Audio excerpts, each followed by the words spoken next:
தற்போது இருக்கக்கூடிய பிஎன்எஸ் சட்டம், அதாவது பாரத நியாய சமூகத்தால பயங்கரவாத செயல்களை வரையறுத்து மேலும் அதற்கான தண்டனை குறித்து சொல்லப்பட்டிருக்கூடிய ஒரு சட்டம் தான் என்னதுன்னா பிரிவு 113.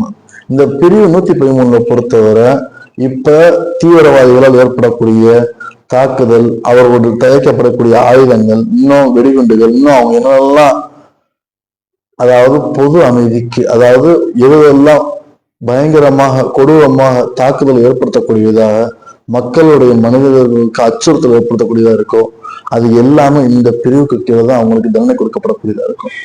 அவங்க மரணம் விளைவிக்கக்கூடியதா இருக்கிறதுக்காக மரண தண்டனையாகவோ அல்லது ஆயுள் தண்டனையாகவோ அல்லது மேற்கொண்டு ஃபைன், இன்னும் சொல்லப்போனா ரெண்டுமே சேர்த்துமே கொடுக்கப்படக்கூடியதா இருக்கும். அப்ப இந்த பிரிவு 113 அது கீழே ஒருத்தவரை இவர் தீவிரவாதி, டெரரிஸ்ட் ஆக்ட், இந்த இது கீழே அப்படின்னு சொல்லிட்டு நம்ம வரையறுக்கிறதா இருந்துச்சுன்னா அவர் ஆயுதங்கள் தயாரிப்பதாகவோ இல்ல வெடிகுண்டுகள் தயாரிப்பதாகவோ இல்ல இன்னும் சொல்ல போனா இன்னும் அவர் என்ன மாதிரி அவர் ஆட்டிடியூட்ல இருக்கார், அவருடைய செயல்பாடுகள் குறித்து எல்லாம் A to Z விசாரிக்கப்பட்டு அதெல்லாம் ஊர்ஜி செய்யப்படக்கூடிய சமயத்துல இந்த பிரிவு 113 கீழே அவருக்கு தண்டனை கொடுக்கப்படக்கூடியதா இருக்கு.